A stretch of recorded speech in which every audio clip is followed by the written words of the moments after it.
"Kiss me harder," she begged the bartender, unaware. The mafia boss in disguise owned the entire club. The fluorescent lights of Riverton General Hospital hummed with a sound that felt like a drill pressing directly into the base of Harper Lane's skull. It was 4 a.m, the dead hour when the city outside slept, but the emergency room remained a chaotic purgatory of beeping monitors and scuffed linoleum. Harper stripped off her blue nitrile gloves, her hands trembling slightly. She had just spent 40 minutes restraining a man twice her size who had come in high on something synthetic and violent. He had swung a fist at her jaw, missing by a fraction of an inch, before security finally pinned him to the gurney. Her adrenaline was fading now, leaving behind a heavy, leaden exhaustion that settled deep in her bones. She was 28 years old, but tonight she felt ancient. Walking to the locker room, she pulled her phone from her scrub pocket. The screen lit up with a notification that made her stomach twist harder than the patient's violence had. "Jason, I know you get off soon. We need to talk. Don't ignore me, Harper." She stared at the message, her thumb hovering over the delete button. It had been 3 months since she walked out on him. 3 months of sleeping on a secondhand mattress in a studio apartment the size of a closet. Yet his digital ghost still haunted her pocket. She shoved the phone away, grabbed her coat, and walked out the automatic doors into the biting wind of the Riverton dawn. The city was gray and steel cold. Harper walked home to save the bus fare. Her route took her through the theater district, a neighborhood that was slowly gentrifying, where old brick warehouses were being turned into lofts she could never afford. She paused at the corner of 5th and Grand. Across the street, the neon sign of Eclipse buzzed with a low, electric hum, even though the club was closed. The letters were a sleek, deep violet, casting a long shadow on the wet pavement. She had heard the doctors at the hospital talk about Eclipse. They said it was where the city's elite went to burn money, politicians, athletes, and old money families who wanted to feel dangerous in a safe environment. Harper pulled her coat tighter around her throat. A place like that was not for a woman wearing 3-year-old sneakers and drowning in medical school debt.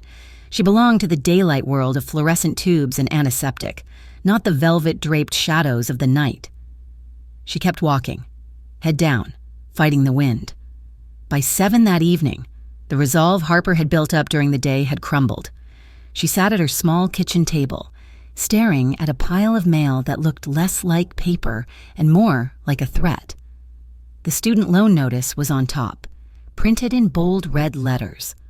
Underneath that was a letter from her landlord. Mr. Henderson, casually mentioning a rent adjustment due to market rates. She did the math in her head.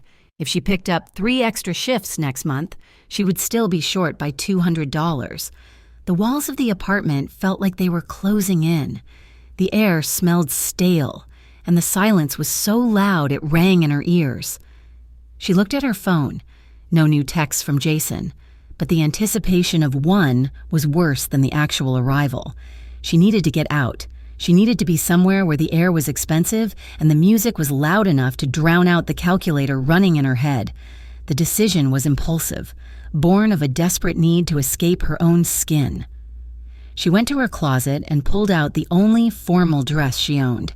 It was a simple black slip dress she had found at a thrift store, the silk slightly worn at the hem, but it fit her curves in a way that made her feel armed. She applied a layer of red lipstick, brushed her dark hair until it shone, and looked in the mirror. "You look like you belong," she lied to her reflection. 40 minutes later, Harper stood in front of Eclipse. The line was long, a snake of shivering bodies in designer coats, but Harper walked toward the entrance with a strange, detached confidence. The bouncer, a mountain of a man with a scar running through his eyebrow, looked her up and down. She braced herself for rejection, for him to tell her that her shoes were scuffed or her dress was last season. Instead, he simply unhooked the velvet rope and nodded. Inside, the club was a different world. The bass thrummed in the floorboards, a heartbeat that synced immediately with her own. The lighting was low and amber, glinting off crystal chandeliers and the rims of champagne flutes. It smelled of expensive cologne, vanilla, and something metallic and sharp, like ozone. Harper moved through the crowd, feeling acutely aware of the space she took up. Everyone here looked polished, their skin glowing with treatments she couldn't pronounce, their laughter sounding like wind chimes. She kept her head high, navigating toward the long mahogany bar that dominated the back wall.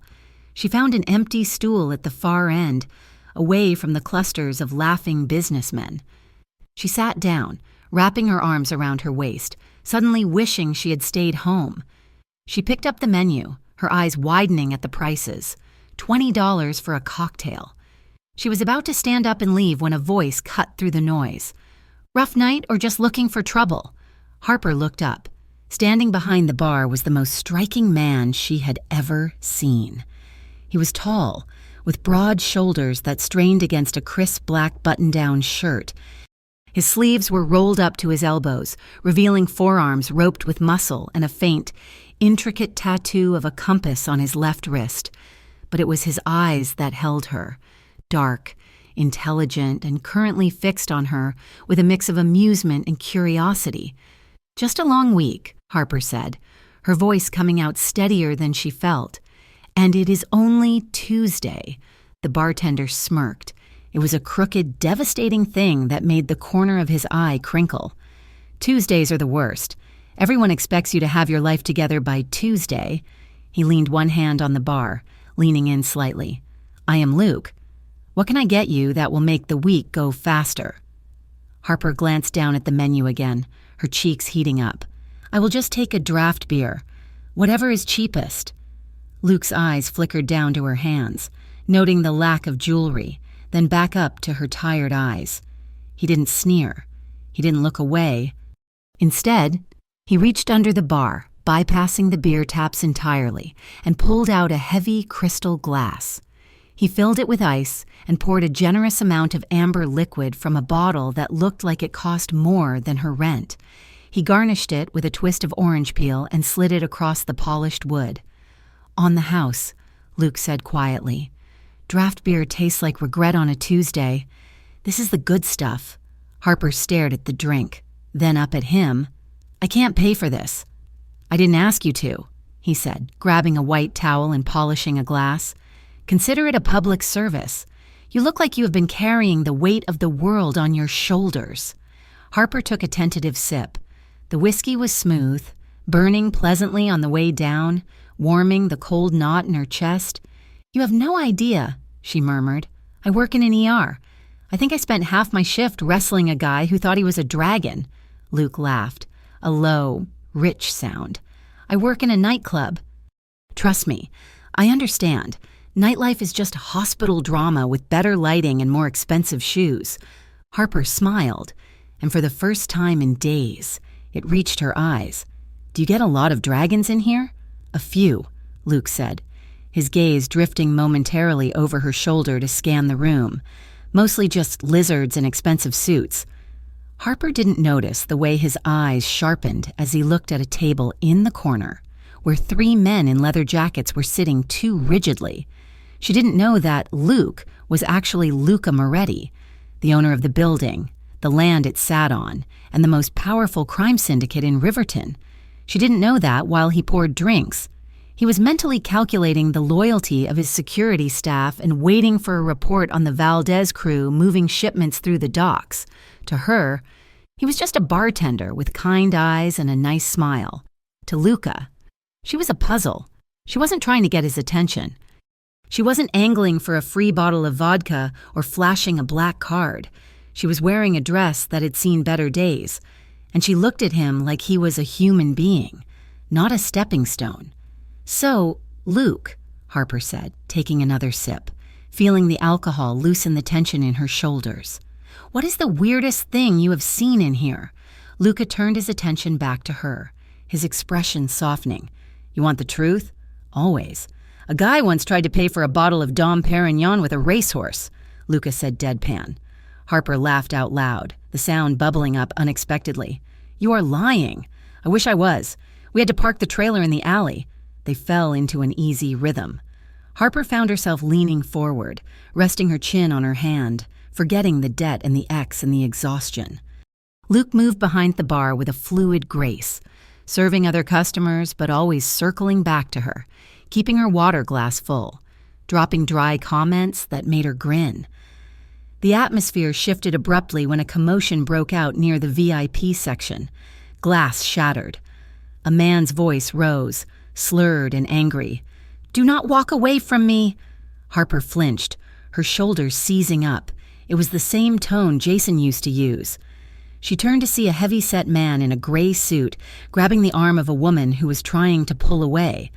The music seemed to dip, the air in the club growing instantly charged. Harper looked back at the bar, expecting Luke to call security, but Luke was already moving.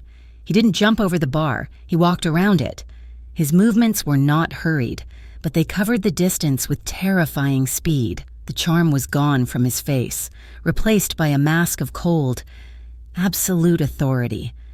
Harper watched, mesmerized and slightly frightened. As Luke approached the drunk man, he didn't shout, he didn't raise his hands in a fighting stance. He simply stepped into the man's personal space, placing one hand on the man's shoulder. It looked like a friendly gesture, but the man in the suit froze instantly, his face draining of color. Luke leaned in and whispered something in the man's ear. Harper couldn't hear the words, but she saw the effect. The man released the woman's arm as if it burned him. He nodded rapidly, stumbling back, terrified. Luke straightened his cuffs, his expression unreadable, and motioned to a security guard who appeared from the shadows to escort the man out. Then, as quickly as the ice had formed, it melted. Luke turned to the woman, asked if she was all right, and signaled a waitress to bring her water. When he returned to the bar, Harper was staring at him. "Everything okay?" he asked, sliding back behind the counter. He picked up his towel, but his knuckles were white. "You handled that." Harper searched for the word. Intensely. Luke paused. He looked at her, and for a second, Harper saw something dark and ancient behind his eyes, a glimpse of the wolf beneath the sheep's clothing. Then he blinked, and the charming bartender was back. "Drunks respond to firmness," Luke said smoothly. "If you give them an inch, they take the whole bottle. You know that. You work in the ER. "Yeah," Harper said, though her heart was beating a little faster. "I suppose I do." The club began to thin out as the hour grew late. The frantic energy of the night settled into a slow, smoky haze.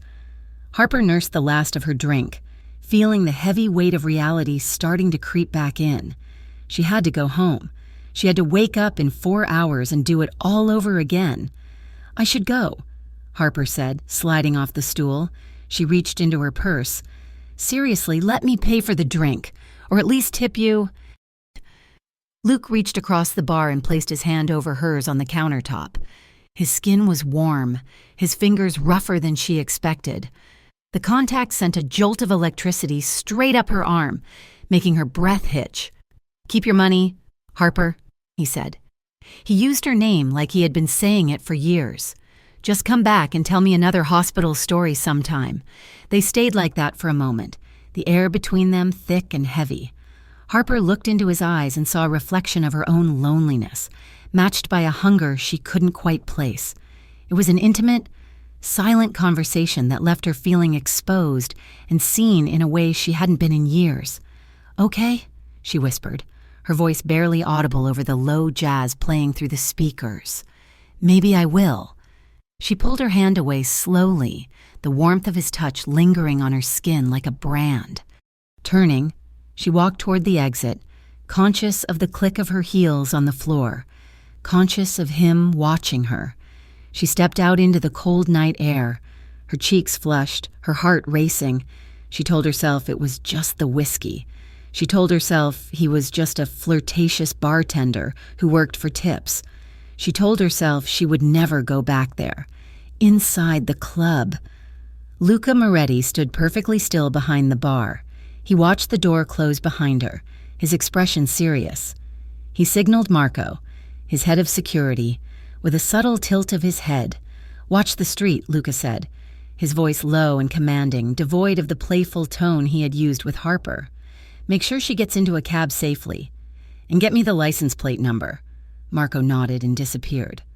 Luca looked down at the glass Harper had used, the faint imprint of her red lipstick still on the rim. In a world of liars, thieves, and people who wanted his power, Harper Lane had been the only honest thing he had encountered in a decade. He picked up the glass and placed it in the sink, the ghost of a smile touching his lips. He had a feeling she would be back. And God help anyone who tried to stop her. Over the next 3 weeks, Eclipse became the anchor in Harper Lane's drifting life. She told herself it was just about the atmosphere. She rationalized that the club was the only place in Riverton where the noise in her head quieted down, drowned out by the low thrum of bass and the clink of crystal. It was a safe zone, a neutral territory where she was not a nurse drowning in debt or a woman looking over her shoulder for a ghost from her past. Here, she was just Harper. But deep down, she knew she was coming back for the bartender. Harper developed a routine. She would finish a shift at the hospital, scrub the smell of antiseptic from her skin, and walk the 6 blocks to the club. She stopped hesitating at the velvet rope, the bouncer, a massive wall of muscle named Marco, who usually looked at patrons with bored disdain, had started waving her through with a subtle, respectful nod. "Evening, Miss Lane," Marco would rumble. "Hi, Marco," Harper would reply, clutching her purse strap, wondering why a bouncer at the city's most exclusive club remembered the name of a nurse who tipped in crumpled $1 bills. Inside, the treatment was even more baffling. One night, a waitress in a shimmering gold dress placed a plate of truffle fries and artisanal olives next to Harper's water glass. When Harper tried to pay, the waitress simply smiled and said it was an error in the kitchen that shouldn't go to waste. Harper ate them gratefully, assuming it was just the staff being kind to the tired-looking woman in the corner. She never saw Luca Moretti, standing in the shadows of the mezzanine, holding up 2 fingers to signal the floor manager. She never saw the way he monitored her arrival on the security feeds in his office before coming down to the bar, timing his entrance perfectly so it looked like he was just starting his shift. To Harper, he was just Luke. Their conversations began to stretch longer, winding through the quiet lulls of the service. Harper found herself spilling pieces of her life she usually kept guarded. She told him about growing up in a cramped apartment on the South Side, about the weight of raising her 2 younger siblings because her mother worked 3 jobs and was never home. "I think I was born tired," Harper admitted one Tuesday night, tracing the rim of her glass. "I spent my teenage years worrying about electricity bills and parent-teacher conferences. Now I am 28, and I still feel like I am waiting for permission to actually live my own life." Luke stopped wiping the mahogany counter. He rested his forearms on the bar, leaning in so his face was level with hers. The club was loud, but he had a way of creating a pocket of silence around them. "Responsibility is a heavy coat to wear," Luke said quietly, "especially when you did not choose the size." "What about you?" Harper asked, deflecting the attention. "You listen to everyone else's problems. What is your story, Luke? Why are you bartending in a place like this?" Luca hesitated. He could have lied. He could have invented a backstory about being a struggling actor or a student. The standard lies he fed to civilians. But looking at Harper's open, honest face, the lie tasted like ash in his mouth. "Family business," Luca said, choosing his words with surgical precision. "My father built an empire of sorts, but he built it on unstable ground. He was a chaotic man. When he passed, he left a lot of wreckage behind." Harper tilted her head. "So you are cleaning up his mess?" "I'm trying to," Luca said, his eyes darkening as he thought of the illegal shipments he had canceled that morning and the fury it had caused among his captains. "I'm trying to turn the ship around before it sinks. I want to make it something legitimate, something that does not break everything it touches." "That sounds noble," Harper said softly. Luca let out a short, humorless laugh. "It is not noble, Harper, it is survival. Old debts have long memories." He didn't say the word mafia. He didn't mention that the old debts were paid in blood, not bank transfers. But Harper nodded, as if she understood the burden of legacy. And for a moment, Luca felt a dangerous urge to tell her everything, just to see if she would still look at him with that warmth, if she knew his hands were not clean. The dynamic shifted on a Thursday. The club was more crowded than usual, the air thick with perfume and tension. A couple sitting 3 stools down from Harper began to argue. It started as a hiss of whispers, but quickly escalated into raised voices. "You are suffocating me," the woman shouted, slamming her hand on the bar. "I'm protecting you," the man yelled back, grabbing her wrist. "You do not know what is good for you." Harper flinched. The sound of the man's voice, that specific pitch of controlling anger, hit her like a physical blow. She went rigid, her breath catching in her throat. Luca noticed immediately. He was in the middle of pouring a martini, but his eyes snapped to Harper. He saw the way her pupils dilated, the way her hand shook as she reached for her water. He set the shaker down with a sharp clack. "Harper?" he asked, his voice low. Harper tore her eyes away from the arguing couple. She looked at Luke, and the dam broke. She needed to say it out loud to stop the memory from taking over. "He used to do that," she whispered, her voice trembling. "My ex, Jason. He would tell me he was doing it for my own good." Luke went very still. "Doing what?" "Everything," Harper confessed, staring at her hands. "He controlled where I went. He checked the odometer on my car to make sure I went straight to work and back. He even went through my closet and threw out dresses he thought were too revealing. He said he did not want other men looking at what was his—" She laughed nervously, a brittle sound. "I was a grown woman, and I had to ask permission to buy a pair of heels." Luca was holding a crystal tumbler. As Harper spoke, his grip on the glass tightened, his knuckles turned white, the image of some lowlife controlling this woman, extinguishing her light, making her afraid to wear a simple dress. Ignited a cold, black rage in his chest. He polished the glass. He polished it so hard the towel squeaked. The friction building heat. He wanted to find this Jason. He wanted to find him and explain the concept of respect using a very permanent language. "He sounds like a coward," Luca said. His voice was flat, devoid of emotion, but the air around him seemed to drop 10 degrees. A small man who needed to make you small so he could feel big. "He was," Harper whispered. "He still texts me. He still thinks he owns me." Crack. The heavy crystal tumbler in Luca's hand shattered. Harper jumped, gasping. Luca stared at the shards of glass in his hand, a single drop of blood welling on his thumb. He hadn't even realized he was squeezing. He dropped the pieces into the trash and grabbed a fresh towel, wrapping his hand before Harper could see the damage. "Sorry," Luca said. His jaw clenched so tight a muscle jumped in his cheek. "Flaw in the glass, it happens." Harper looked at him, really looked at him. She saw the tension in his shoulders, the controlled violence in the way he stood. For a second, she felt a flicker of fear, but then he looked up, and his eyes were not angry at her. They were fiercely, terrifyingly protective. "You're free of him now," Luca said, and it sounded like a vow. "He does not get to decide who you are anymore." The tension ratcheted up the following week. It was a Friday, and the bar was packed with the after-work crowd. Harper was nursing her usual drink, trying to unwind after a 12-hour shift, when a man in an expensive suit slid onto the stool next to her. He was handsome, in a sleek, predatory way, smelling of scotch and entitlement. "You look lonely," the man said, leaning too close. "I am fine, thank you," Harper said, turning her shoulder to block him out. "Come on," the man pressed, ignoring her body language. "Let me buy you a drink. You are drinking the cheap stuff. Let me get you some champagne." "No," Harper said firmly. I am not interested." "Don't be a bitch," the man sneered, his charm evaporating instantly. He reached out, his fingers brushing her arm. "I am just trying to be nice."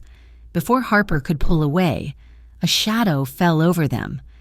Luca did not walk around the bar this time.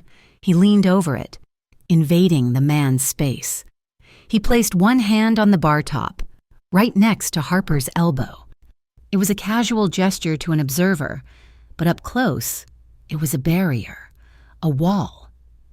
"Is there a problem here?" Luca asked. His voice was soft, deadly soft. The man in the suit looked up, ready to argue with the hired help. I am just talking to the lady.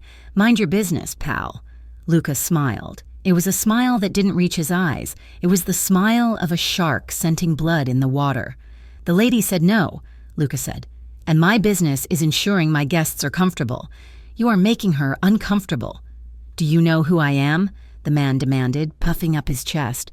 No, Luca said, leaning closer, his voice dropping to a whisper that only the man and Harper could hear. And I do not care. But if you do not remove your hand from her arm and walk away in the next 5 seconds, you are going to leave this building horizontally. Do we understand each other?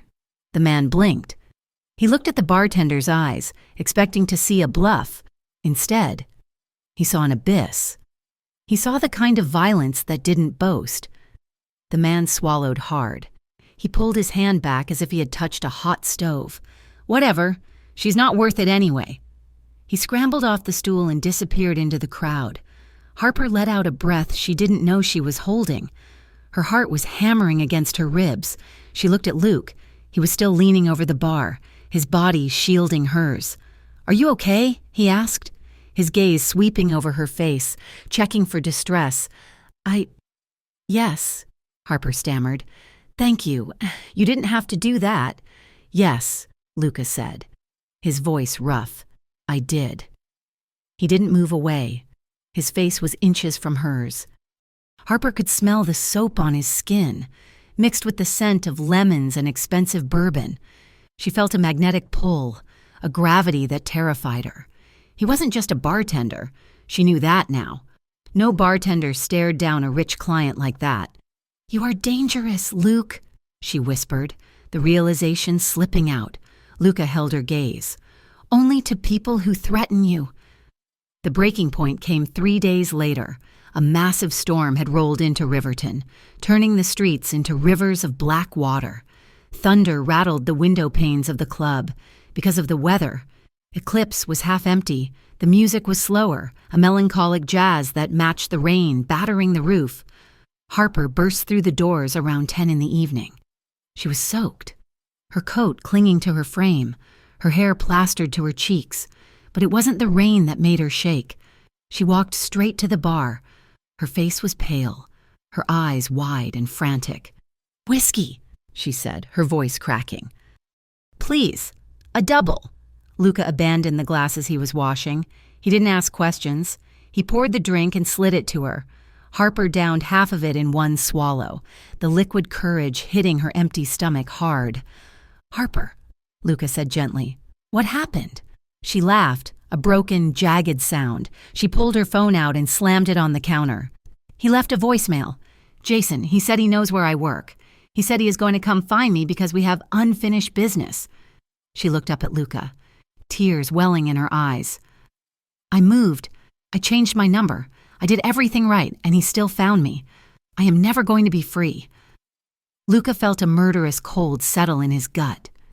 He made a mental note to have Marco trace the number and handle the problem by morning. But right now, Harper was falling apart in front of him. He's just trying to scare you, Luca said, his voice steady, trying to be the rock she could hold on to. He is losing control, so he is lashing out. It is working, Harper whispered. She took another drink, her hand trembling so much the ice rattled against the glass. I am scared. Luke, I'm so tired of being scared. I want to feel something else. Anything else. She looked at him. The alcohol was flushing her cheeks, but her eyes were clear and desperate. She saw the man who had protected her, the man who listened, the man who made her feel like she was worth more than the space she occupied. The air between them shifted. The thunder rumbled overhead, a low growl that vibrated through the floor.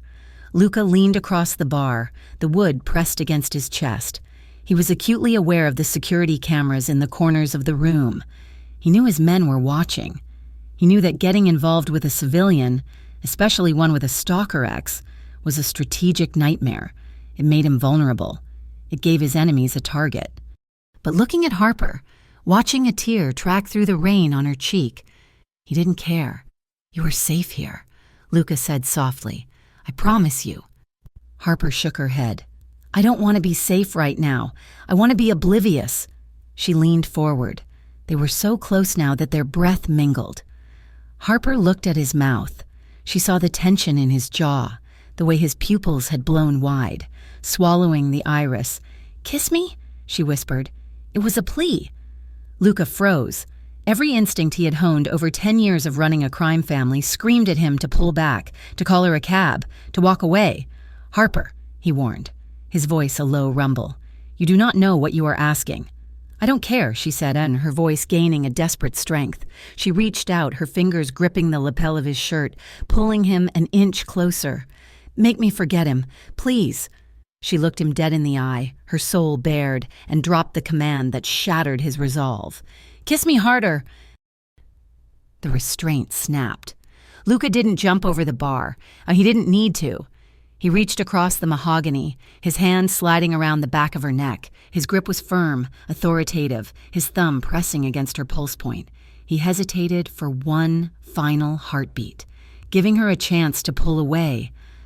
When she didn't, when she leaned into his touch with a whimper of need, he lowered his head. He kissed her. It wasn't the tentative kiss of a first date. It was a collision. He captured her mouth with a hunger that he had been suppressing for weeks. Harper gasped, the sound swallowed by his lips. She tasted like rain and whiskey. He tasted like danger. Harper gripped his shirt, her knuckles white. The sensation was overwhelming. It wasn't just a kiss. It was a reclamation. His mouth moved against hers with a fierce intensity, demanding and giving in equal measure. He kissed her until the memory of Jason's voice was incinerated. He kissed her until the only thing that existed in the universe was the heat of his body and the rough slide of his hand in her damp hair. For a moment, the club disappeared. The security cameras, the impending war with the Valdez family, the debts, it all vanished. There was only the storm outside and the fire inside. Luca's hand stayed respectful. He didn't grope her. He didn't let his hands wander to her hips or her chest, though every cell in his body wanted to. He kept his hand on her neck, grounding her, holding her together while he took her breath away. When they finally broke apart, it was because they had to breathe. Harper pulled back, her lips swollen, her eyes dazed. She was panting, her chest heaving. She looked at him as if she was seeing him for the first time. Luca was shaken. He rested his forehead against hers, his eyes closed, trying to slow his own heart rate. He had crossed the line. There was no going back now. "Better?" he murmured, his voice ragged. Harper nodded, unable to speak. She was trembling, but not from fear anymore. Luca pulled away slowly. He looked at her, his expression unreadable but his eyes burning. He reached under the bar and pressed a button that signaled the valet stand. "You cannot walk home in this," he said, his voice regaining its command. "I have a car waiting out back. The driver will take you to your door. He will wait until you are inside and the lock is turned."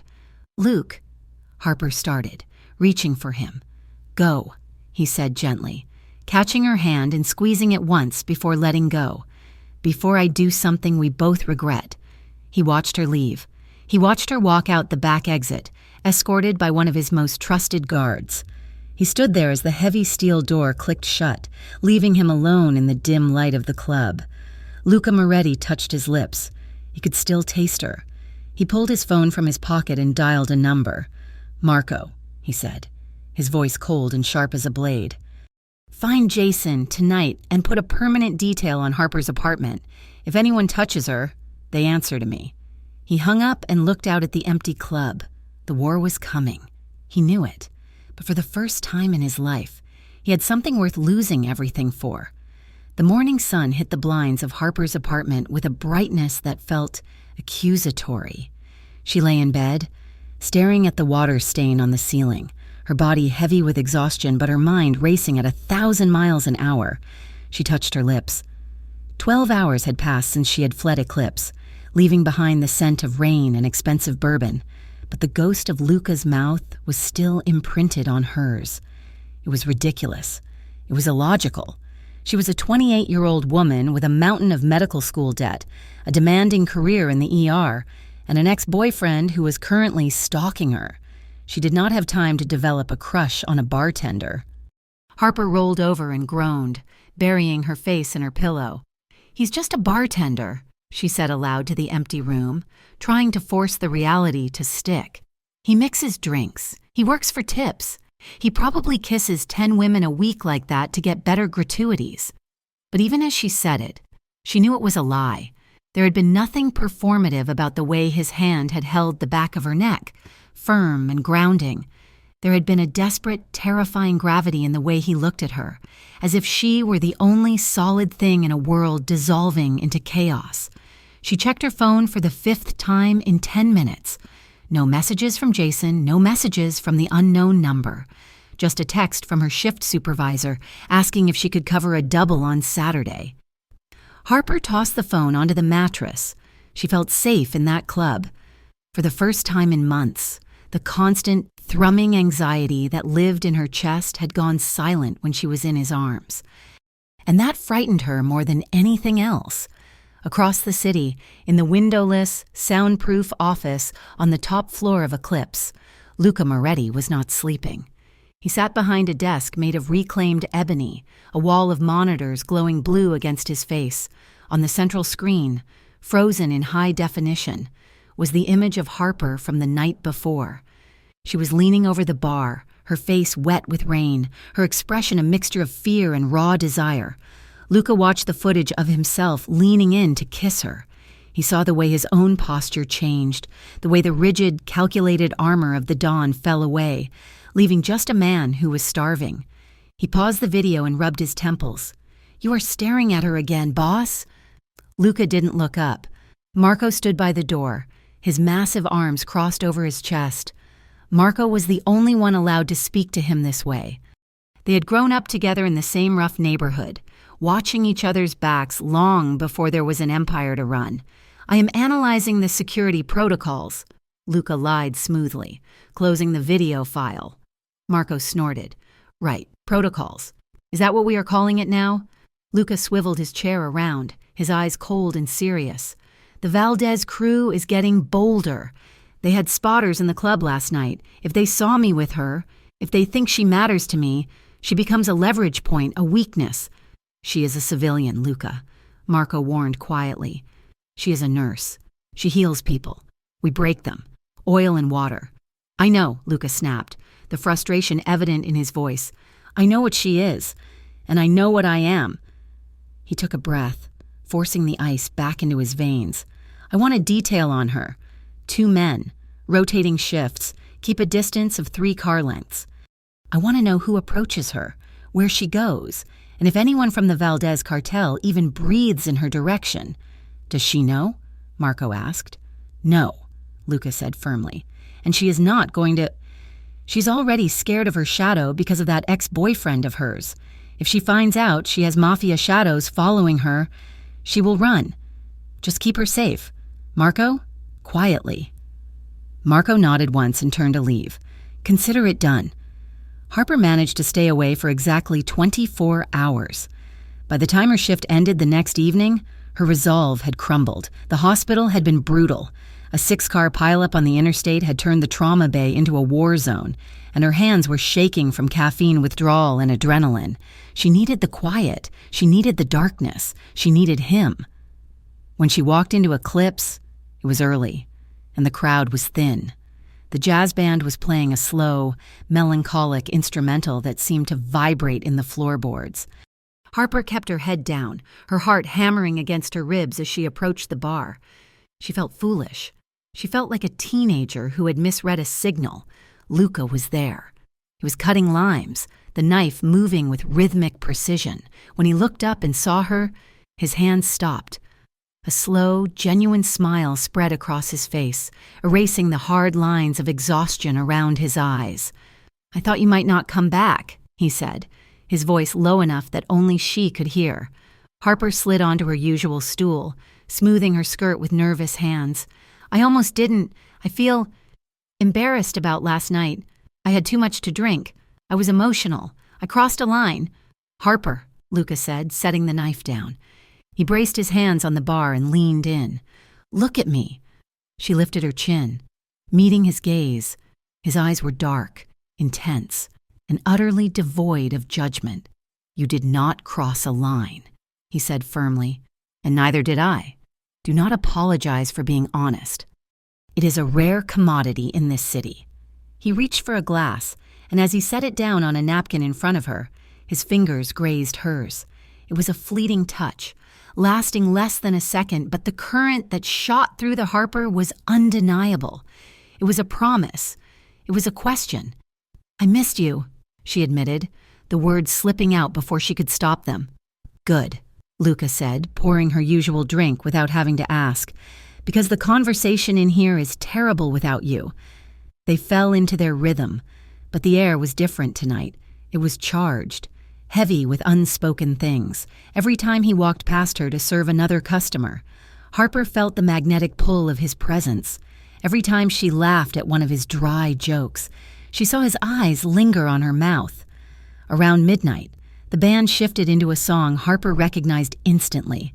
It was an old soul ballad, slow and aching, with a saxophone line that sounded like a heartbreak.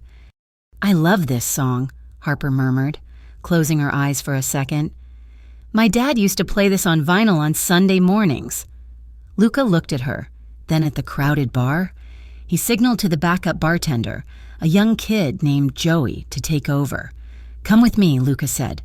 He walked around the end of the bar and extended his hand.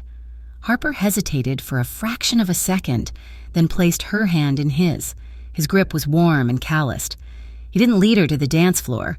Instead, he pulled her toward a narrow service hallway behind the bar, away from the prying eyes of the patrons. The corridor was dimly lit by a single amber bulb, smelling faintly of cedar and lemons from the stockroom. The music filtered in from the main room, muffled and distant, creating a private world just for them. Luca stopped and turned to face her. The space was tight. To let a waiter pass, they would have to press against the wall, but they were alone. "Dance with me," he said. It wasn't a question. Harper laughed nervously. "Here, next to the crate of tonic water? Best seat in the house," Luca murmured. He stepped close, sliding one arm around her waist, pulling her in until their bodies brushed. Harper instinctively placed her hand on his shoulder, her other hand finding his. They began to sway, a slow, confined movement in the narrow hall. Harper rested her cheek against his chest. Through the crisp fabric of his shirt, she could feel the steady, strong thud of his heart. It was beating slightly faster than normal.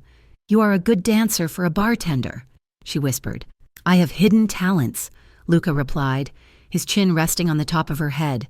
His hand at the small of her back was firm, possessive, yet incredibly careful, as if he were handling something fragile that he was terrified of breaking.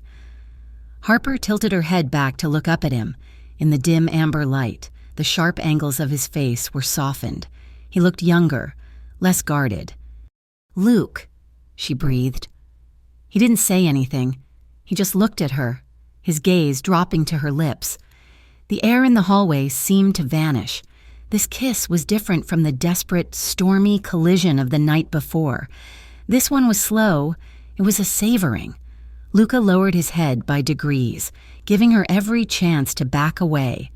And when their lips finally met, it was soft. Harper sighed into the kiss, her eyes fluttering closed. She brought her hand up, tangling her fingers in the hair at the nape of his neck. It was silky and thick. Luca groaned low in his throat, the sound vibrating against her lips. He pulled her closer, his arm tightening around her waist, eliminating the space between them. They stood there in the service hallway, swaying to the muffled music, lost in the sensation of each other. It was intimate in a way that felt dangerous. It wasn't just physical attraction anymore. It was an emotional anchoring. Suddenly, the heavy steel door at the end of the hall swung open. "Boss, we have a—" The voice cut off abruptly. Luca broke the kiss but didn't let go of Harper. He turned his head, his body shifting instantly to shield her. His expression transformed in a split second from tender lover to something cold and lethal. Standing in the doorway was Silas, the floor manager. He looked pale. "Sorry," Silas stammered, his eyes darting between Luca and Harper. "I didn't realize. I need you upstairs. Now, It is urgent." Luca stared at him for a moment, his jaw working. Harper saw the shift. She saw the way Luke, the bartender, vanished, and something else took his place. His eyes were hard, calculating. "Give me a minute," Luca said. His voice was flat steel. Silas nodded and backed out, closing the door. Harper stepped back, her heart racing. "Boss?" she asked, the word hanging in the air. "Why did he call you boss? I thought the owner was some guy named Moretti." Luca turned back to her. The mask slid back into place, but it was thinner this time. "Staff nickname," he said quickly. "I have been here longer than anyone. I manage the inventory. Look, Harper, I have to handle this. It is a supply issue." "It sounded serious," Harper said, frowning. She felt a prickle of unease, the way he had looked at the manager. That wasn't a bartender's look. "Just boring paperwork," Luca lied, reaching out to tuck a strand of hair behind her ear. His touch was gentle, but his mind was already upstairs, calculating threat assessments. "Go finish your drink. I will be back as soon as I can." He left her standing in the hallway, walking away with a stride that was too purposeful, too powerful for the man she thought she knew. Upstairs, the mood was lethal. "Tell me," Luca commanded, walking into his office and stripping off his apron. "Valdez sent 2 guys in," Silas reported, wiping sweat from his forehead. "They are sitting in the VIP booth. They are not drinking. They are just watching the security layout. They asked the waitress what time the shift change is for the bouncers." Luca buttoned his suit jacket, concealing the shoulder holster he wore beneath his shirt.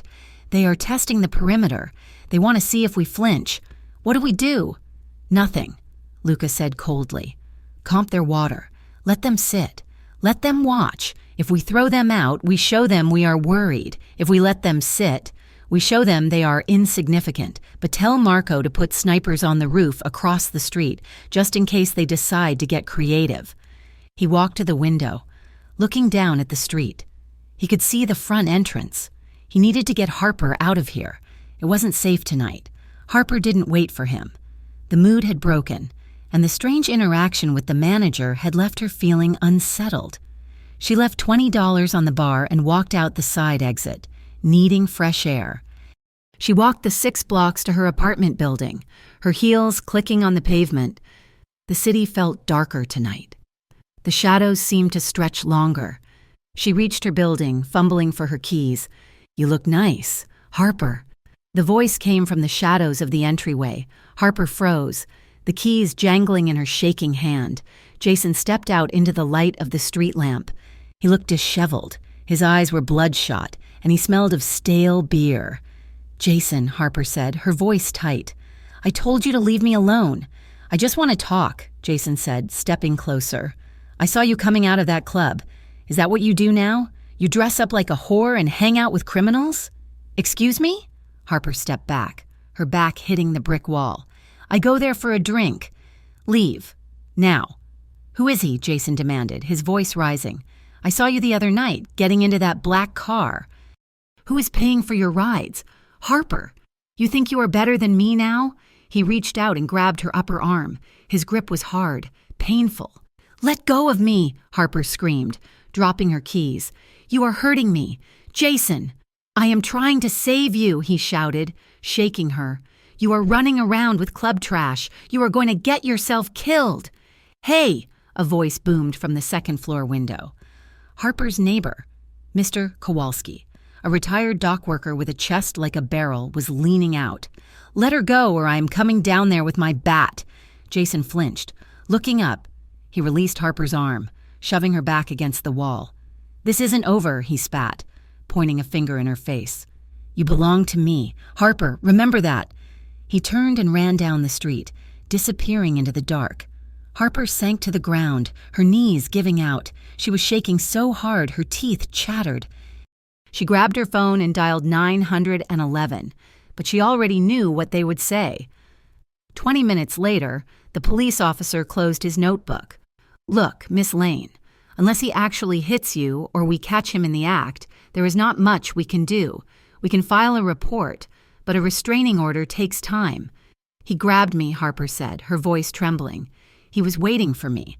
"We will patrol the area," the officer said vaguely. Just Try to stay inside." When the report reached Luca, he was in the middle of a meeting with his captains. Marco whispered in his ear. The room went silent. Luca didn't yell. He didn't flip the table.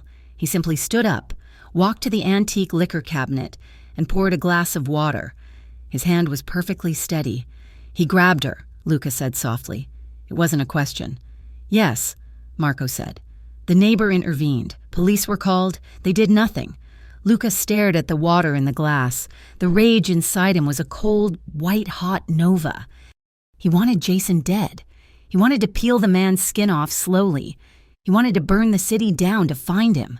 "Boss," Marco said, reading his mind, "if we touch him, if a civilian turns up dead the day after he harasses her, the police will look at her, and she will know. You kill him, you lose her.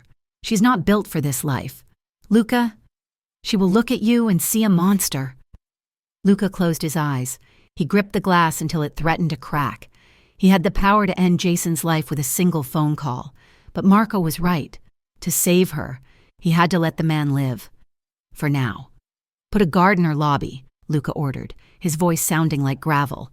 "Pay off the landlord, I don't care what it costs. And tell the boys if Jason comes within 50 feet of that building again. They are to break his legs. That is not murder. That is just an accident." Harper couldn't stay in her apartment. The walls felt too thin. The silence was terrifying. She didn't know where else to go. She walked back to Eclipse. It was late, nearly closing time. She knocked on the heavy wooden door when Luca opened it and saw her standing there, pale, still shaking, a bruise beginning to form on her upper arm. His face crumbled. "Harper," he breathed. He didn't say anything else. He pulled her inside and locked the door. He didn't take her to the bar. He led her through the kitchen, up a flight of stairs she didn't know existed, and out onto the roof. The city was spread out below them, a grid of golden lights. The wind was cold, but the air was clean. "I didn't know where to go," Harper whispered, hugging herself. "The police said they couldn't do anything." Luca took off his suit jacket. He draped it over her shoulders, the silk lining warm from his body heat. He engulfed her in the scent of him, cedar, spice, and safety. He sat her down on a stone bench near the parapet and sat beside her, wrapping his arm around her shoulders, pulling her into his side. "I am sorry," Luca said, his voice thick with suppressed emotion. "I should have made sure you were safe." "It is not your job," Harper said, leaning her head on his shoulder. I feel like I am trapped. I left him to be free, and now I am more of a prisoner than ever. I am afraid to walk down my own street." "I know what that feels like," Luca said, looking out at the skyline, "to feel like your path is already written for you, like you are in a cage you cannot see." "You?" Harper looked up at him. "You own this place. You seem like the freest man I know." "We all have cages, Harper," Luca said sadly. "Mine is expectation, duty. People rely on me to be a certain way, to be hard. If I soften, everything falls apart." He looked down at her. He gently touched the bruise on her arm. His eyes flared with a terrifying darkness for a second, then softened into infinite tenderness. "I am afraid that my world is too sharp for you," he admitted. "That if I hold you too close, you will get cut." Harper reached up and covered his hand with hers. "I am tougher than I look. Luke, I work in the ER. I deal with blood and trauma every day. I don't need a knight in shining armor. I just need someone who stays." Luca turned his body toward her. The wind whipped his hair across his forehead. He looked at her with a vulnerability that stripped him bare. "I'm not going anywhere," he vowed. He leaned in. This time, there was no hesitation. He kissed her, and it was a slow, lingering seal on a promise. Harper pressed herself against his chest, burying her hands in his shirt. She felt the hard warmth of him, the solid wall of his protection. He kissed her like he was memorizing the shape of her mouth. He kissed her like it was the last clean thing he would ever do. When they pulled apart, the silence on the roof was heavy. Harper rested her chin on his chest, looking up at him. Luca traced small circles on her back with his fingers. Neither of them spoke. The tension of what happens next hung between them, suspended in the cold night air.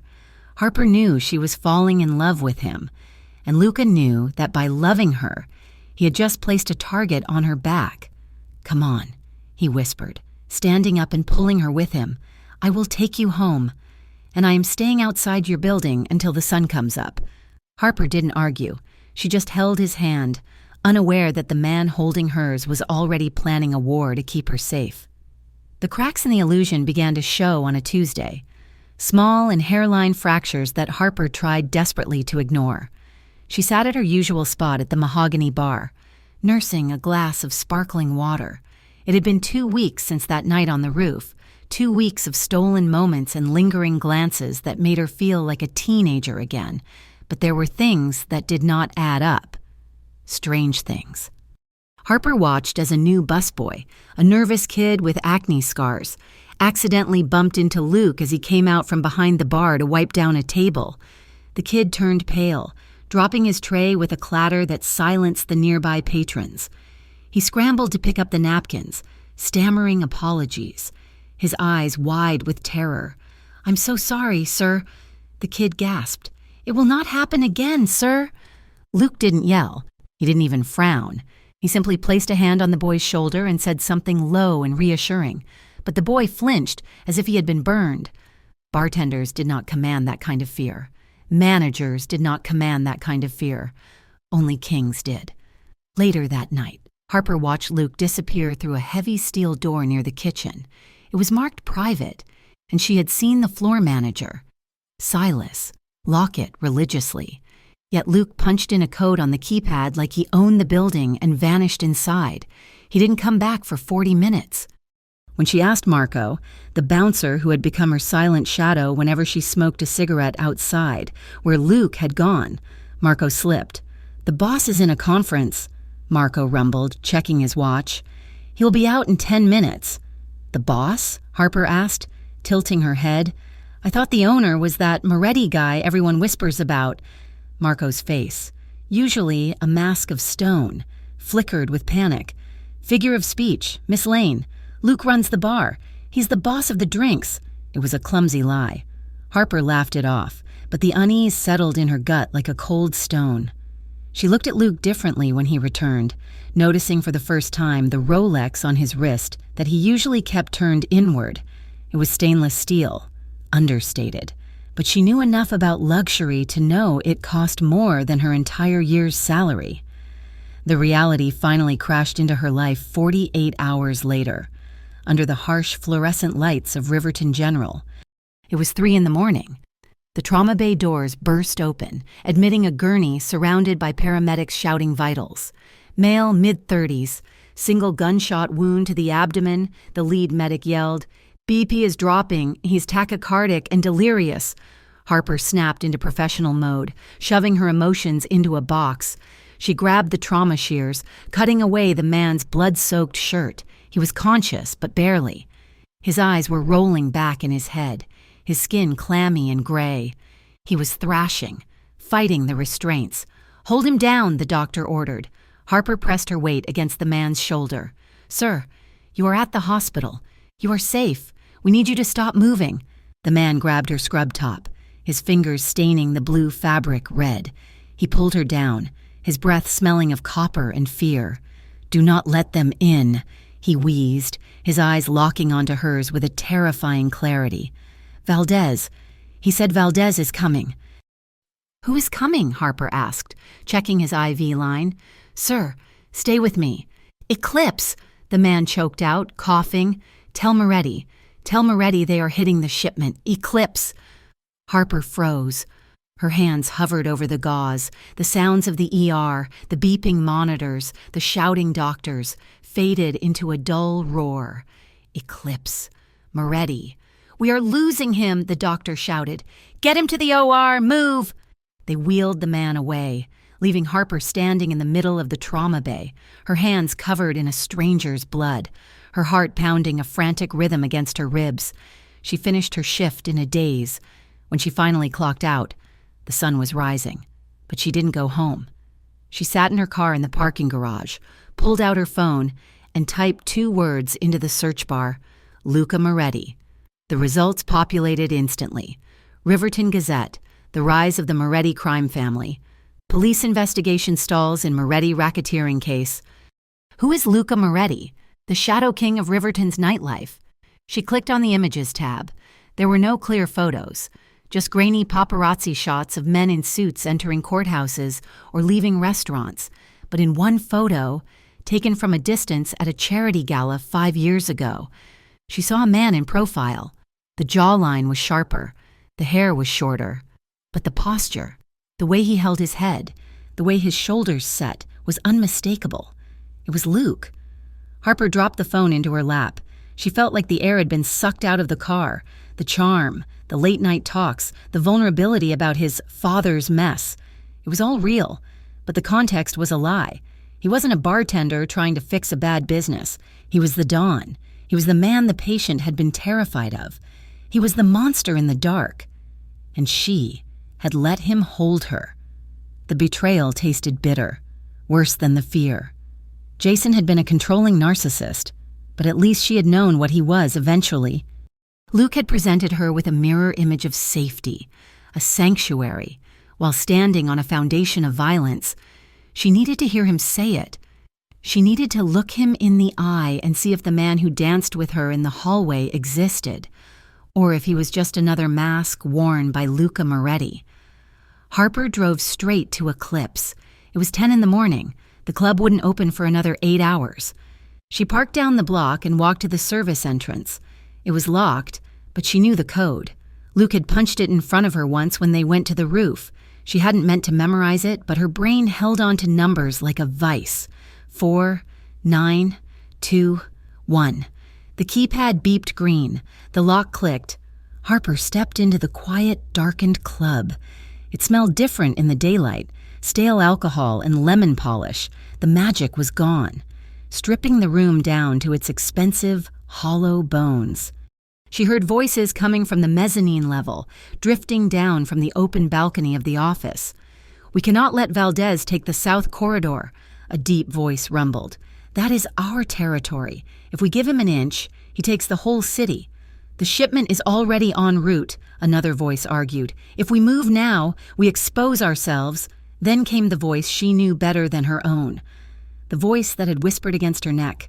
"We do not move yet," Luke said. But the tone was wrong. It was cold, authoritative, stripped of all warmth. "We let them think they have won. We let them walk into the trap, and then we close the door. I want clean shots. No civilians, no collateral. But make sure they understand that Riverton belongs to the Moretti family." Harper walked up the stairs, her sneakers silent on the plush carpet. She reached the top of the landing and looked into the open conference room. 5 men sat around a glass table covered in maps and tablets. They were all wearing shoulder holsters. At the head of the table sat Luke. He was wearing a charcoal 3-piece suit, immaculately tailored. His hair was slicked back. He looked harder, older, and infinitely more dangerous. He was holding a pen, tapping it rhythmically against the glass as he studied a map of the city docks.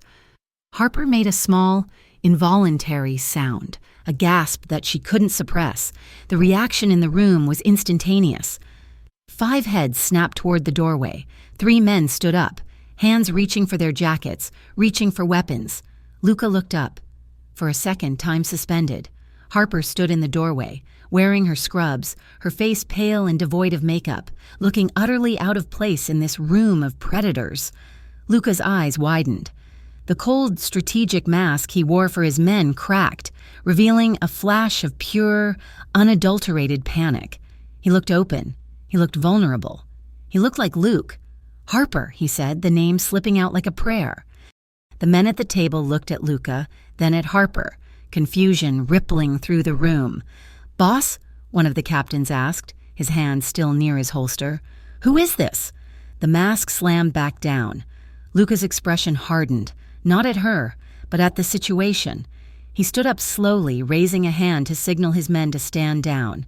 "Leave us," Luca ordered. "But boss, the shipment—" "Get out!" Luca roared. his voice echoing off the glass walls. The men scrambled, grabbing their files and hurrying past Harper, eyeing her with suspicion as they filed down the stairs. Harper didn't move. She stared at him, her chest heaving. She felt foolish. She felt used. She felt like the punchline to a joke she hadn't understood until now. "Harper," Luca said, stepping around the table, reaching for her. "Let me explain." "Don't," she whispered. She backed away, hitting the door frame. "Don't you dare come near me." "Please," he said, stopping 10 feet away, his hands raised in surrender. "I was going to tell you. I was just waiting for the right time." "The right time?" Harper laughed, a harsh, stinging sound. "When was that going to be? Luke? Or is it Luca?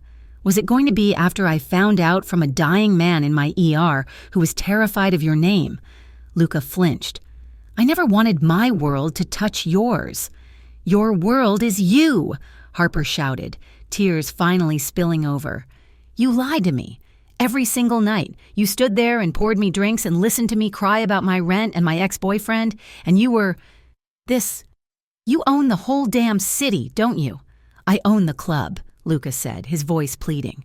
"The rest, it is complicated." "It is not complicated," Harper spat. "It is a lie. I trusted you. I thought you were the one safe thing in my life, but you are just like everyone else. You manipulate people to get what you want." She turned and ran. "Harper!" She flew down the stairs, blindly navigating the dark club, pushing through the heavy doors and bursting out into the alley. The morning air hit her face, cool and damp. She didn't know where she was going. She just needed to be away from him. She made it half a block before he caught her.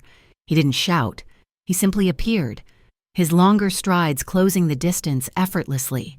He reached out and grabbed her hand, not aggressively, but with a desperation that stopped her in her tracks.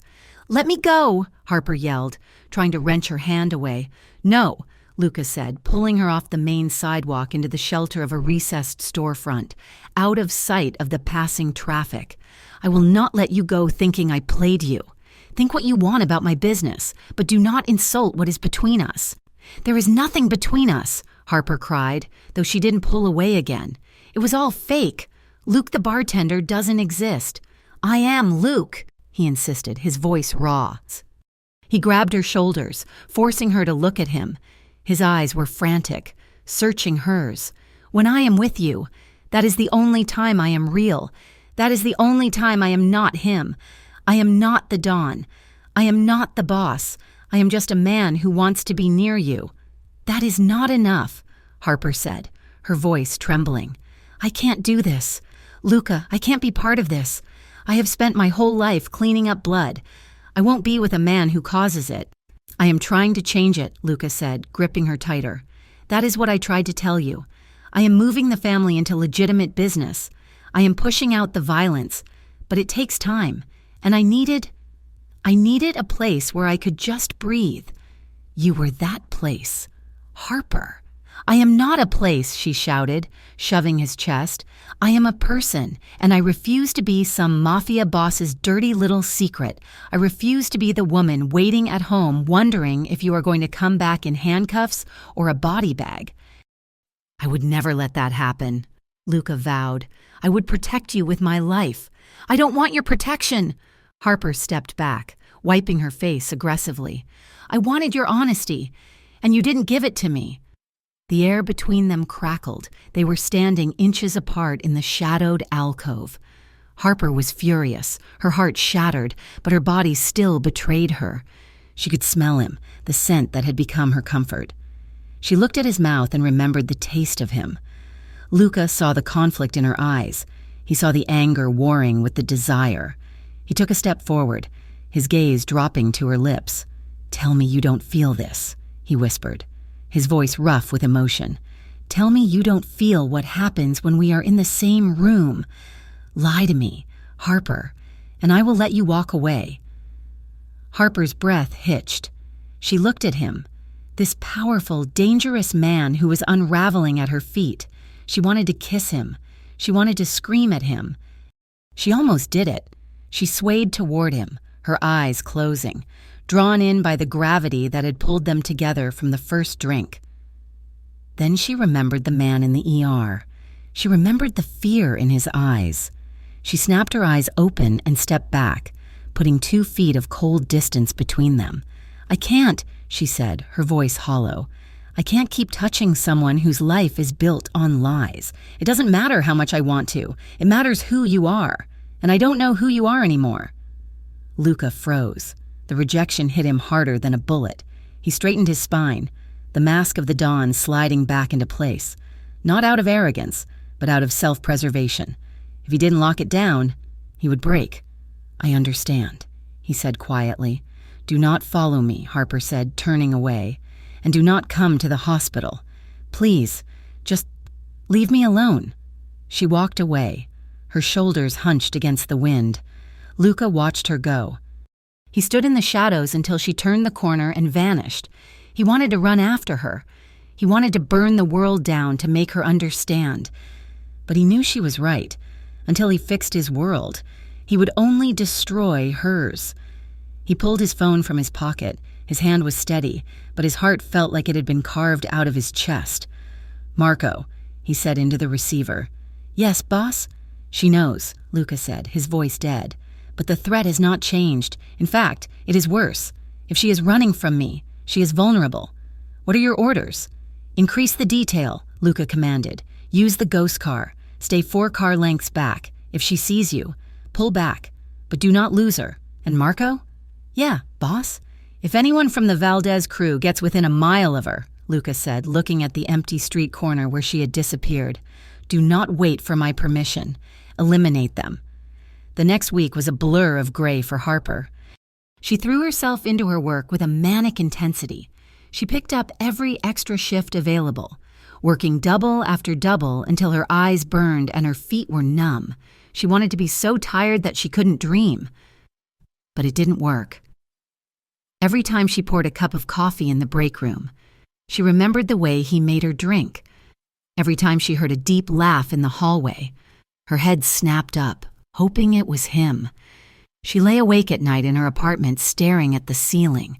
The silence was deafening. She missed him. She missed the way he listened. She missed the way he made her feel like she was the only person in the room. She hated him for lying. She hated him for being who he was. But mostly, she hated herself for wishing, deep down in the darkest part of her heart, that she had kissed him in that alleyway instead of walking away.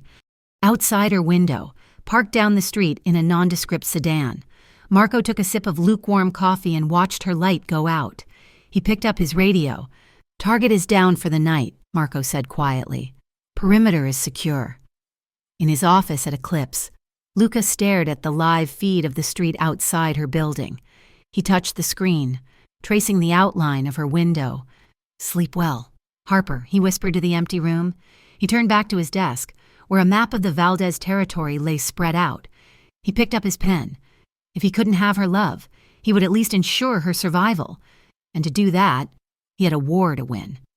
Riverton felt less like a city and more like a bomb waiting for a spark.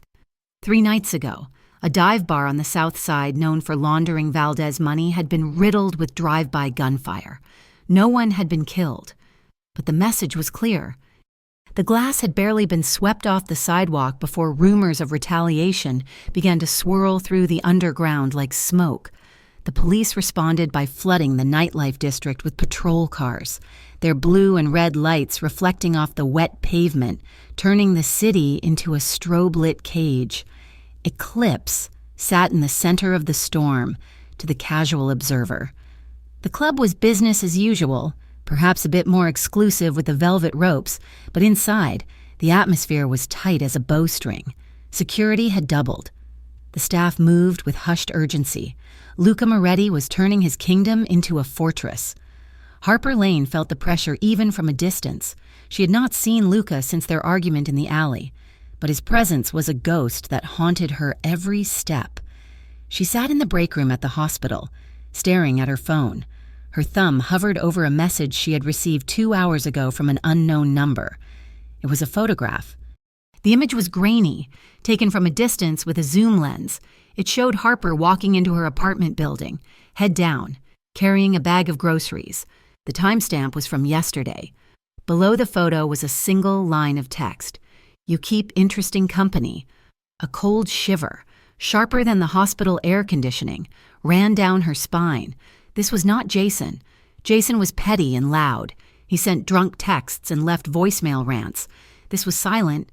This was calculated. This was a predator letting its prey know it was being watched. Harper gripped the phone until her knuckles turned white. Her first instinct was to go to the police precinct 2 blocks away. She imagined sitting down with a detective, showing them the photo, explaining about the club and the bartender who was actually a crime boss. But her hand froze. If she went to the police, she would have to tell them everything. She would have to implicate Luca. She would drag him into a legal hell that could put him behind bars for the rest of his life. And despite the anger, despite the betrayal she felt burning in her chest, the thought of Luca in a cage made her stomach turn. She also knew, with a sinking clarity, that the police could not stop a bullet fired from a passing car. The people threatening her were operating outside the law. A restraining order was just a piece of paper to men like the Valdez crew. She was alone. "Harper?" She jumped, nearly dropping her phone. A nurse stood in the doorway. "Your shift ended 10 minutes ago. You okay?" "I am fine," Harper lied, shoving the phone into her pocket. "Just tired. I am heading out." She walked out of the hospital, her keys laced between her fingers as a weapon, her eyes scanning every shadow in the parking garage. The confrontation she feared came from a direction she did not expect. Harper had just reached the sidewalk near her apartment when a figure stepped out from behind a parked van. She gasped, raising her keys, ready to strike. "Harper, don't! It is me!" It was Jason. He looked terrible. His usually gelled hair was a mess, and he was wearing a stained hoodie. He was sweating despite the chill in the air, his eyes darting around the street like a trapped animal. "Jason?" Harper lowered her hand, her fear instantly replaced by confusion and disgust. "What are you doing here? I told you to stay away. I had to warn you," Jason stammered, stepping closer, smelling of nervous sweat and stale tobacco. I didn't know they were serious." "Who?" Harper demanded. "What are you talking about?" "These guys," Jason whispered, wiping his forehead. "They came to my job. 2 of them. They had suits, but they looked hard. They asked about you. They asked how you knew the bartender at Eclipse." Harper felt the blood drain from her face. "What did you tell them?" Jason flinched. "They threatened me. Harper, they said they knew I'd been following you. They said if I didn't talk, I would have an accident. I was scared." "What did you tell them?" Harper screamed, grabbing the front of his hoodie. "I told them you were seeing him," Jason cried, trying to pull away. "I told them his name was Luke. That is all I knew, I swear." Harper shoved him back. He stumbled against the van. "You coward! You absolute coward! You have to get out of town," Jason pleaded, his voice rising in panic. "Come with me. We can go to my cousin's place in Ohio, just until this blows over. If they hurt you, they might come back for me." Harper looked at him, really looked at him, and realized she had spent 3 years of her life being controlled by a man who would sell her out the moment he felt a flicker of fear. "I'm not going anywhere with you," Harper said, her voice ice cold. "You put a target on my back to save your own skin. If I ever see you again, Jason, I will not call the police. I will tell Luke you are bothering me, and believe me, you do not want to meet him." Jason's eyes went wide. The threat landed. He scrambled backward, turned, and ran down the street without looking back. Harper watched him go, feeling a toxic mix of vindication and terror. She was exposed. The Valdez crew knew she mattered to Luca. The attack happened 2 nights later. Harper was leaving the hospital after a double shift. It was 3 a.m. The parking lot was mostly empty, bathed in the sickly yellow glow of the street lamps. She was unlocking her car when a gray sedan pulled up sharply behind her, blocking her exit. 2 men got out. They were dressed in casual clothes, but they moved with a coordinated precision that screamed military or professional muscle. "Miss Lane?" the driver asked. He was smiling, but his eyes were dead. "We need you to come with us. Your friend Luke wants to see you." Harper knew instantly it was a lie. Luca would never send strangers. He would send Marco, or he would come himself. "I don't know any Luke," Harper said, backing up against her car door. "Get away from me." "Don't make this difficult," the second man said, stepping around the other side. "Just get in the car." He lunged. Harper didn't freeze. The adrenaline of the ER kicked in. She screamed, a piercing sound that echoed off the concrete walls, and swung her heavy tote bag at the man's face. It connected with a satisfying crunch, but he barely flinched. He grabbed her arm, twisting it painfully behind her back. Harper kicked out, her heel connecting with his shin, but the other man was there, grabbing her waist, trying to shove her into the open back seat of the sedan. "Help!" Harper shrieked, fighting with every ounce of strength she had. "Fire! Help me!" "Shut her up," the driver snarled. Suddenly, tires screeched. A black SUV tore around the corner of the lot, mounting the curb and slamming into the side of the gray sedan with a deafening crash of metal. Marco leaped out of the driver's seat before the SUV had even stopped moving. He was holding a tire iron. He didn't look like a bouncer. He looked like a force of nature. "Let her go," Marco roared. The two attackers looked at Marco, then at the ruined side of their car. They heard the sirens approaching in the distance. Hospital security had been alerted by the crash. "Abort," the driver said. They shoved Harper to the ground and scrambled into their damaged car. The sedan peeled away, scraping metal and sparking against the SUV as it fled into the night. Harper lay on the asphalt, gasping for air, her scrubs torn at the shoulder. Marco was at her side in an instant. The giant man dropped to one knee, his face pale with worry. "Miss Lane," he said, his voice surprisingly gentle. "Are you hurt? Did they cut you?" Harper shook her head, trembling so hard she couldn't speak. She looked up at Marco, realizing that Luca had been watching her. He had been protecting her even when she had told him to leave her alone. "Take me to him," Harper whispered. When Marco called Luca, the phone was answered on the first ring. 30 minutes later, the doors of a pool hall in the Valdez territory exploded inward. Luca Moretti walked in. He was not wearing a suit tonight. He was wearing a black leather jacket and jeans, and his face was a mask of pure, concentrated fury. Behind him were 6 of his most loyal soldiers, weapons drawn. The music died. Patrons scrambled for the exits. The Valdez lieutenant, a man named Rico, stood up from a back table, his hand going to his belt. "Moretti," Rico sneered, though his voice wavered. "You are a long way from home." Luca didn't stop walking until he was face to face with Rico. He didn't draw a gun. He grabbed Rico by the throat and slammed him onto the pool table, scattering the balls. "You touched her," Luca said. His voice was not a shout. It was a low, demonic growl. "I don't know what you are talking about." Rico choked out.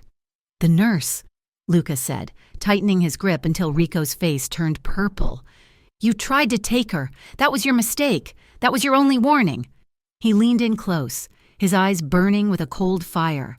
"If she trips on the sidewalk, I will blame you. If she gets a paper cut, I will blame you. If she so much as shivers because it is cold, I will come back here and I will burn this entire building to the ground with you inside it. Do you understand me?" He released Rico, letting him gasp for air on the felt. "Stay away from Harper Lane," Luca commanded to the silent room, "or there will be no one left to bury you." He turned and walked out. It was reckless. It was a declaration of war. He had just confirmed to his enemies exactly where his heart lived, but he didn't care. Eclipse was closed to the public when Harper arrived.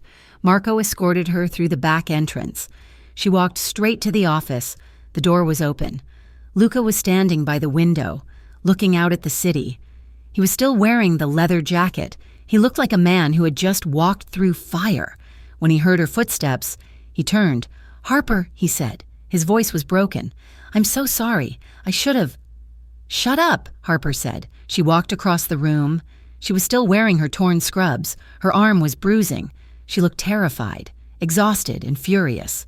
"You dragged me into this," she said, her voice shaking. "I was almost kidnapped tonight.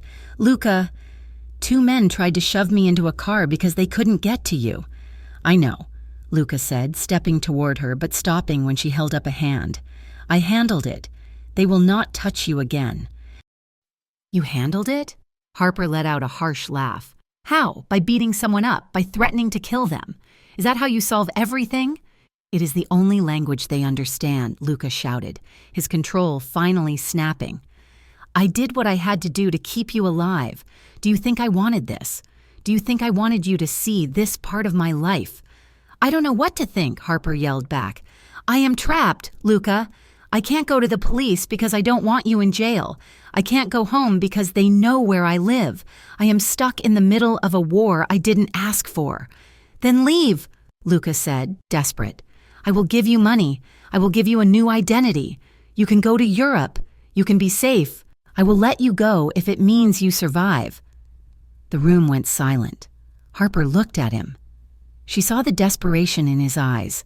She saw a man who was willing to tear his own heart out if it meant she would be safe. Is that what you want? She whispered. You want me to leave? No, Luca confessed, the word tearing out of his throat. God, no. It would kill me. He slumped against his desk, looking defeated. I hate this life, Harper, he said quietly. I have hated it since my father put a gun in my hand when I was 16. I have been trying to get out for years. I have been moving the money into real estate, into tech, into anything clean. I wanted to dissolve the family. I wanted to be just Luke. He looked up at her, his eyes wet. But the past is heavy, and it drags you down. Until I met you. I thought I would never escape it. I thought I would just die in a suit like my father. But then you walked into my bar. He took a breath. You make me want to be better. You make me want a life where I don't have to look over my shoulder. Losing you, that would be the one regret I can't live with. If you leave, I will make sure you are safe, but I will lose the only light I have ever had. Harper stood there, her heart hammering. She saw the truth of him. He wasn't a monster enjoying his power. He was a prisoner breaking the bars. She realized then that she couldn't leave him, not because she was afraid of the Valdez crew, but because the thought of a life without him, a life without the man who would burn down a city to protect her, felt empty. She took a step forward. I am scared, she admitted, her voice trembling. I know, Luca said softly, but I am not going to run, she said. Luca looked at her, hope warring with fear in his expression. Harper walked until she was standing right in front of him. She reached out and took his hand. It was shaking. I can't stop thinking about you, she whispered. Even when I hate you, I miss you, and that scares me more than the guns. Luca stepped in close. He didn't grab her. He raised his hands slowly, letting them hover near her waist, waiting. Can I touch you? He asked hoarsely. Harper nodded. He pulled her in. It wasn't a rough embrace. He wrapped his arms around her with a crushing desperation, burying his face in the crook of her neck. Harper threw her arms around his shoulders, clinging to his leather jacket, inhaling the scent of him. I have you, he murmured into her skin. I have you. He pulled back just enough to find her mouth. He kissed her, and it was a mixture of apology and worship. It was a kiss that tasted of survival. Harper kissed him back, pouring all her fear and relief into the contact. Later that night, the office was dim, lit only by the glow of the city outside the window. They were sitting on the large leather couch in the corner of the room. Harper was tucked into Luca's side, her legs drawn up. Luca had taken off his jacket and draped it over them like a blanket, a shield against the world. They were fully clothed, but the intimacy was profound. Luca's arm was around her, his hand slowly stroking her hair.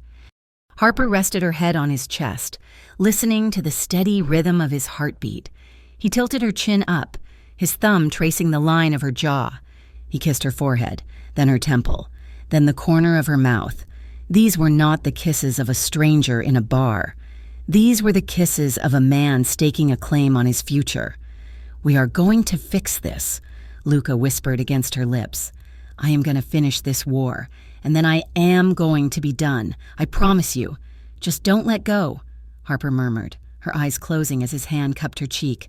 Never, Luca vowed. They lay back against the cushions, limbs tangled together beneath the jacket. There was no need for more. In the midst of the chaos, in the eye of the hurricane, they had found a quiet, sacred space where only the two of them existed.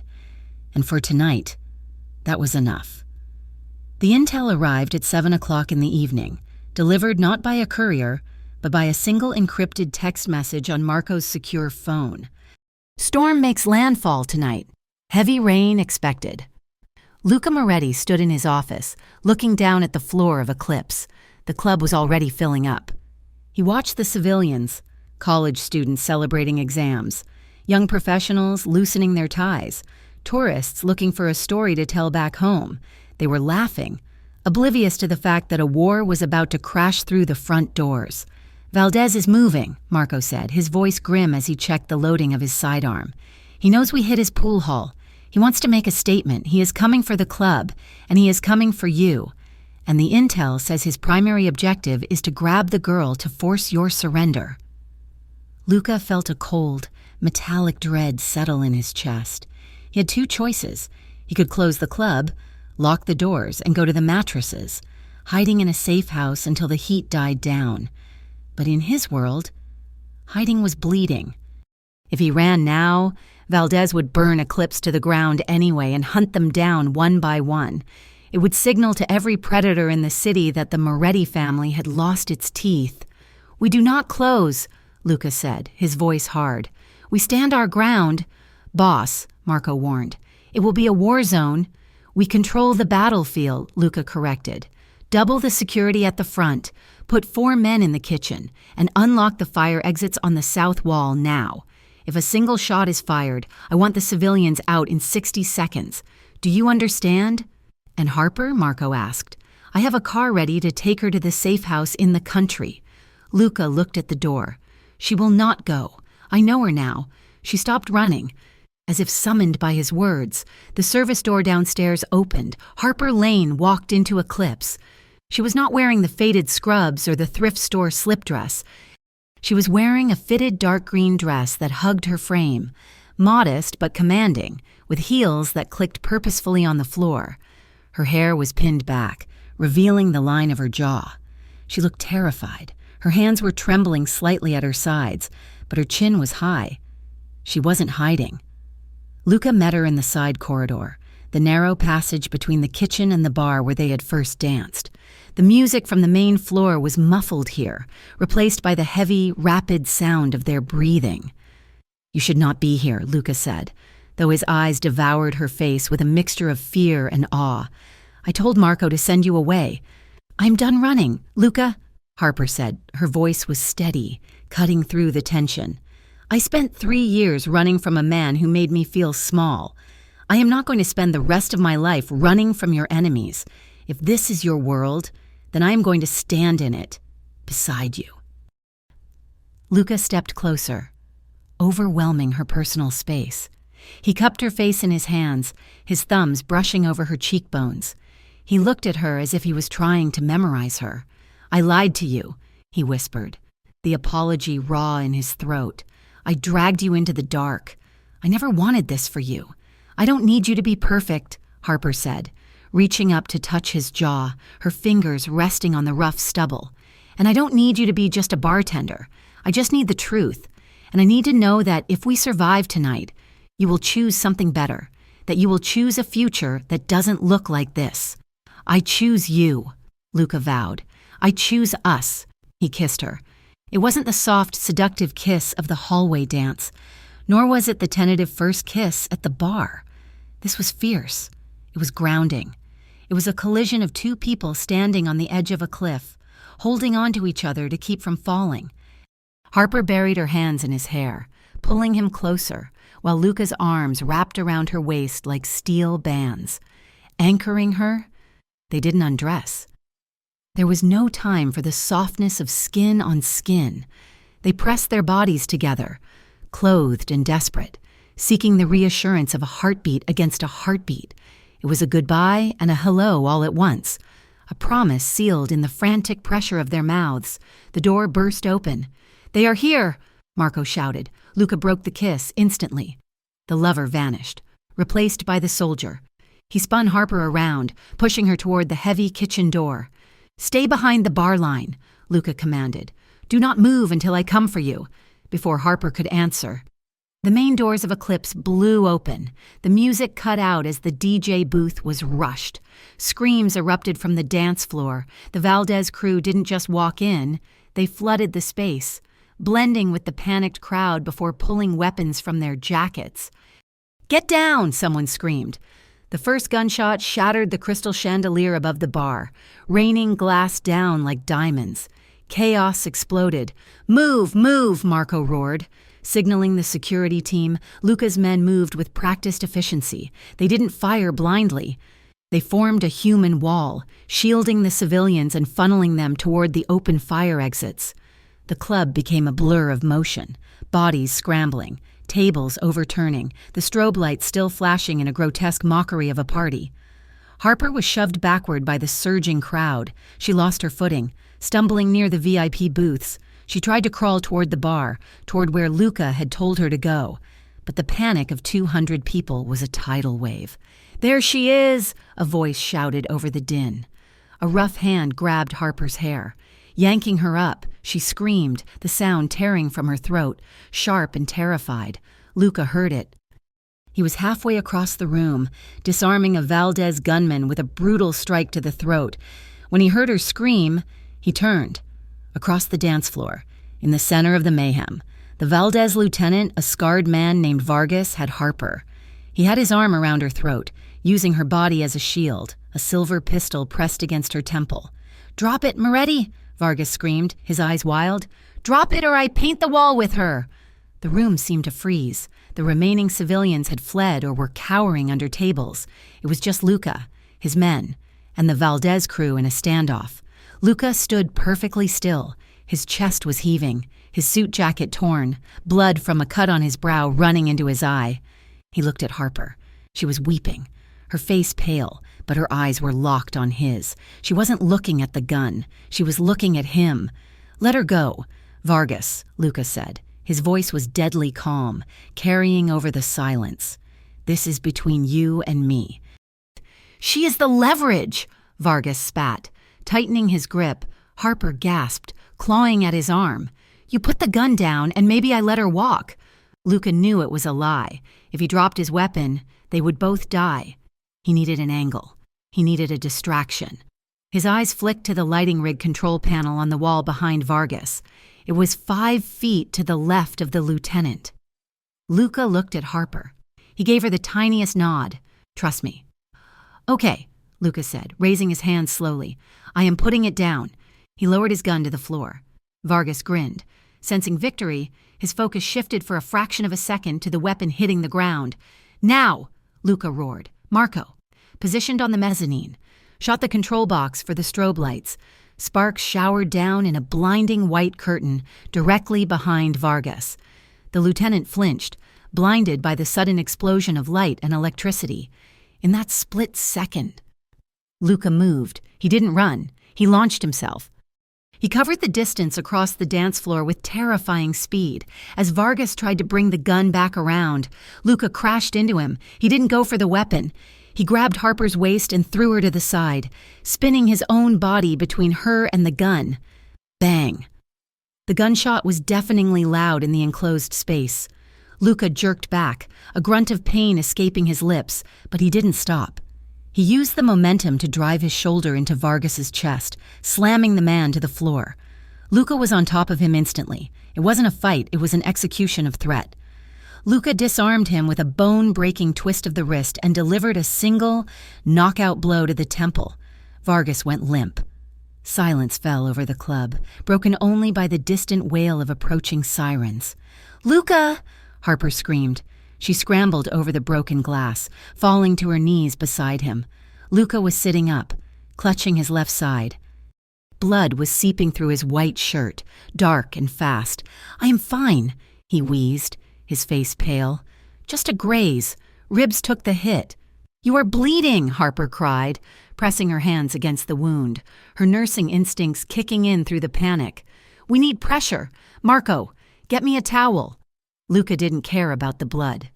He reached out with his good hand, grabbing the back of her neck, pulling her face down to his.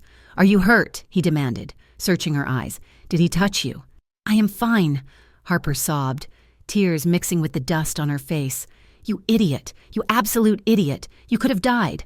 I told you!"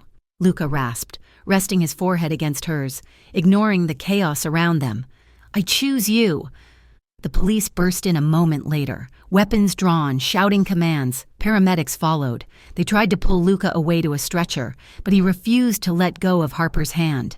"I walk," Luca growled at the medic, "and she comes with me."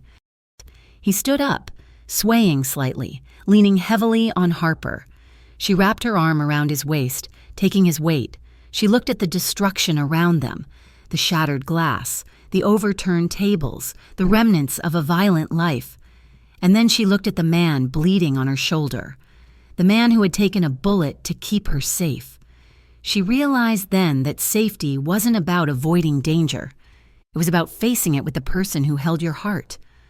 3 months later, the sign outside the building had changed. The neon violet eclipse was gone, replaced by a sleek, understated brass plaque that read, "The Moretti Lounge," inside. The thumping bass and strobe lights were gone. The space had been transformed. Warm amber lighting bathed the room. Plush velvet armchairs replaced the VIP standing tables. A live jazz quartet played soft, intricate melodies on a small stage. It was no longer a fortress for the underworld. It was a legitimate, high-end music venue. Luca sat at the end of the bar. He was wearing a tan sweater. Not a suit. He looked different, lighter. The lines of stress around his eyes had softened. He was reviewing a contract for a wine distributor, a completely legal document that bored him to tears. And he loved every second of it. It had cost him nearly half his fortune to buy his way out. He had cut deals with the district attorney, trading intel on the Valdez operation in exchange for immunity and a clean slate. He had sold the shipping containers. He had fired the soldiers who wanted to keep fighting and kept the men, like Marco, who wanted to build something real. He was poorer, he was less powerful, and he was free. "Excuse me, bartender," a voice said. Luca looked up. Harper was standing on the other side of the bar. She had just finished her shift at the hospital, still wearing her scrubs, looking tired but happy. "I hear the owner of this place is a former criminal mastermind," Harper teased, leaning her elbows on the polished wood. "Is it safe for a nice girl like me to get a drink?" Luca smiled. It was a genuine smile, one that reached his eyes and stayed there. "I think you will be okay," he said, closing the folder. "I hear he has a soft spot for nurses." He reached under the bar and pulled out a bottle of sparkling water and a lime, sliding it over to her. "On the house?" Harper asked, raising an eyebrow. "For you? Everything is on the house," Luca said. He walked around the bar. There were no security guards watching them. There were no cameras scanning for threats. There was just the music and the woman he loved. He stood in front of her, taking her hands in his. His side still ached when it rained, a permanent reminder of the night the storm broke. But it was a good pain. It reminded him he was alive. "How was your day?" he asked. "Long," Harper sighed, stepping into his space. "I saved a life. I lost a life. The usual." "You are a hero. Harper Lane," Luca whispered. "No," she said, looking up at him. "I am just the girl who fell in love with the bartender." "The bartender who lied about everything," Luca corrected softly. "He told the truth about the important stuff," Harper said. She reached up, her fingers tracing the collar of his sweater. The city lights outside the window reflected on the bottles behind them, creating a kaleidoscope of color. "Kiss me," she said. Luca didn't hesitate, but he didn't rush either. He lowered his head slowly, his eyes open, locking with hers until the very last second. He kissed her. It was unhurried. It was soft. It was the kiss of a man who had nowhere else to be and nothing left to hide. Harper sighed into his mouth, her body relaxing against his, feeling the steady, peaceful rhythm of his heart. Outside, the Riverton rain began to fall, washing the streets clean inside.